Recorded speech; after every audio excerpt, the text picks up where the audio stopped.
Assalamualaikum warahmatullahi wabarakatuh.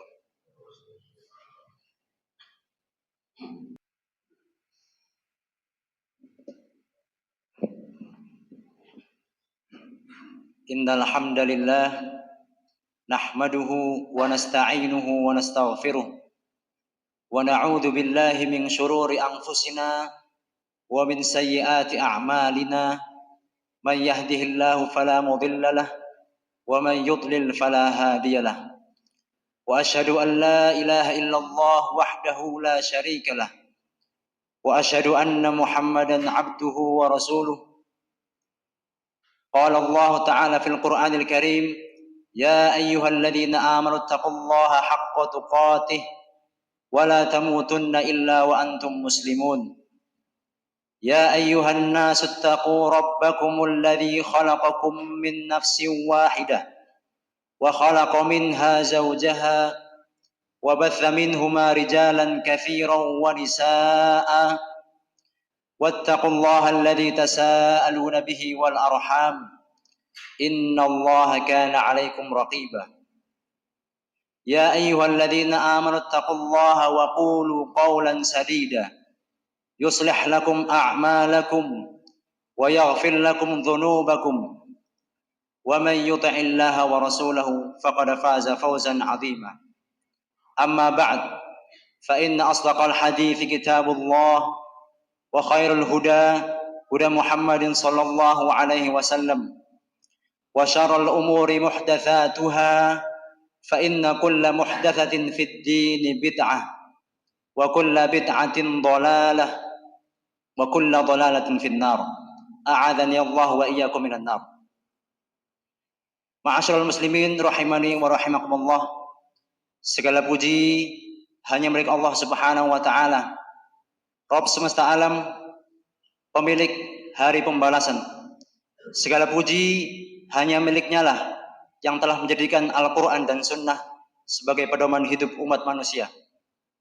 Salawat serta salam semoga senantiasa tercurah kepada Nabi Muhammad SAW beserta keluarga, para sahabat, dan seluruh pengikut beliau sampai hari kiamat. Ma'asyiral muslimin rahimani wa rahimakumullah. Sesungguhnya di antara keyakinan Ahlus Sunnah wal Jamaah adalah iman bertambah dengan amal soleh dan berkurang dengan maksiat kepada Allah Subhanahu wa taala. Para ulama menjelaskan bahwasanya amal soleh itu terdiri atas 3 hal, yaitu amalan lisan, amalan anggota tubuh, dan amalan hati. Banyak orang yang tatkala mereka ingin menambah keimanannya, mereka hanya memperhatikan amal soleh yang dilakukan dari sisi lisan dan anggota tubuhnya semata. Akan tapi sehingga akhirnya mereka perhatian untuk membaca Al-Quran dan zikir dengan lisannya. Mereka perhatian terhadap sholat, haji, dan umroh dengan anggota tubuhnya. Akan tapi ternyata ada dan banyak amal soleh yang bisa dilakukan dengan hati. Dan di antara sekian amalan hati yang sangat penting adalah niat yang baik. Oleh karenanya salaf dahulu mengatakan niyatul mu'mini ablaghu min amalih.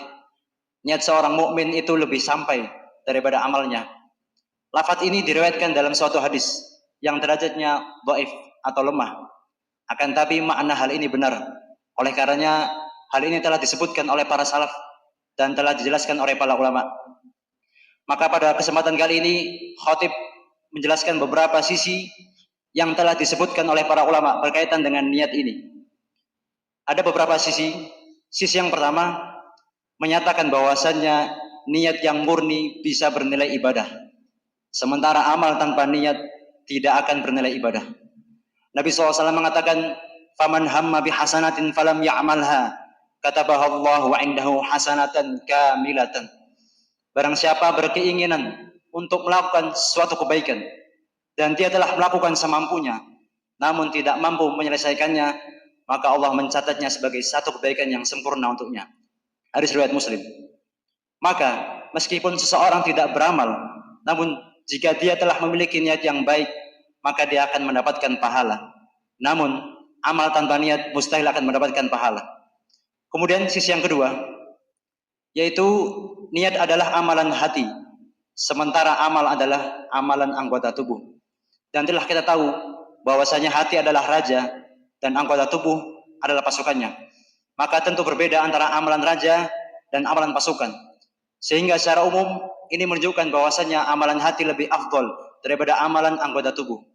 Oleh karenanya Nabi SAW mengatakan, Innallaha la yanzuru ila suwarikum wa amwalikum, walakin yanzuru ila qulubikum wa a'malikum.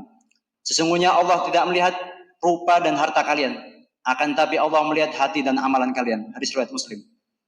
Kemudian sisi yang ketiga, yang menjadikan niat lebih utama daripada amal seseorang adalah jika seseorang berniat untuk melakukan suatu kebaikan dan dia telah melakukan semampunya, namun tidak mampu menyelesaikannya, maka tetap dicatat baginya sebagai amalan yang sempurna untuknya. Dalil akan hal ini adalah sabda Nabi SAW kepada para sahabat tatkala perang Tabuk. Nabi SAW bersabda, Inna bil madinati aqwaman ma sirtum masiran wala qata'tum wadiyan illa kanu ma'akum. Qalu ya Rasulullah wa hum bil Madinah, qala wa hum bil Madinah habasahumul udhr. Nabi SAW menyebutkan sesungguhnya di Madinah ada sekelompok kaum yang tidaklah kalian menyembah, yang tidaklah kalian menempuh suatu perjalanan dan tidaklah kalian melintasi suatu lembah kecuali mereka diikut sertakan bersama kalian dalam ganjaran. Para sahabat bertanya, wahai Rasulullah, apakah mereka berada di Madinah? Rasulullah SAW menjawab, mereka berada di Madinah karena mereka terhalangi oleh udzur. Hadis riwayat Bukhari. Bayangkan bagaimana Nabi SAW menyebutkan bahwa ada orang-orang yang tinggal di kota Madinah. Mereka tidak keluar bersama para sahabat untuk pergi sejauh 700 km menuju kota Tabuk untuk perang. Akan tapi mereka mendapatkan pahala yang sama dengan orang-orang yang berangkat jihad. Ini semua dikarenakan mereka yang tinggal di kota Madinah telah berniat untuk ikut berjihad. Akan tapi mereka tidak dapat berangkat karena rasa sakit. Kemudian di hadis yang lain, Nabi SAW bersabda, "Idza maridul 'abdu aw safara, kutiba lahu mithlu ma kana ya'malu muqiman sahihan." Apabila seorang hamba itu sakit atau bepergian, maka dicatat baginya pahala seperti ketika dia beramal dalam kondisi mukim, yakni tidak safar dan dalam kondisi sehat. Hadis riwayat Bukhari. Maka seseorang yang senantiasa melaksanakan sholat rawatib, sholat sunnah, puasa sunnah, sholat malam dan lain-lain, maka tatkala dia sedang sakit atau safar yang membuatnya sulit untuk melakukan kebiasaan-kebiasaan tersebut, maka tetap dicatat baginya seperti telah melakukan amalan tersebut karena niatnya. Hanya saja dia tidak bisa melakukannya karena terhalangi dengan sakit atau safar tersebut.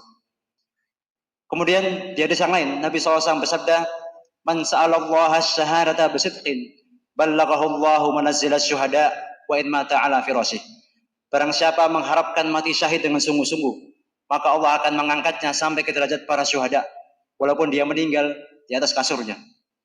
Kemudian di hadis yang lain Nabi SAW bersabda, "Man ata firasyahu wa huwa yanwi an yaquma fa yusalliya minal lail, fa ghalabathu 'ainuhu hatta yusbih, kutiba lahu ma nawa wa kana naumuhu shadaqatan 'alaihi min rabbih."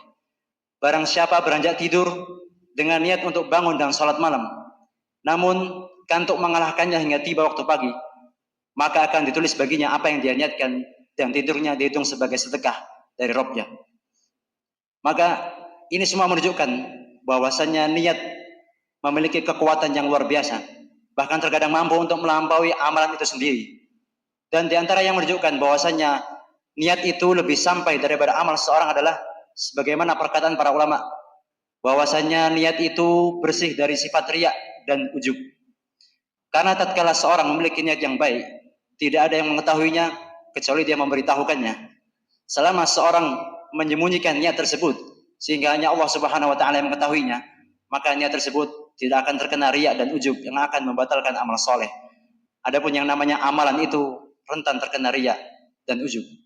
Aqulu qouli hadza wa astaghfirullah li wa lakum wa lisairil muslimina wal muslimat min kulli dhanbin wa khati'ah fastaghfiruhu innahu huwal ghafurur rahim.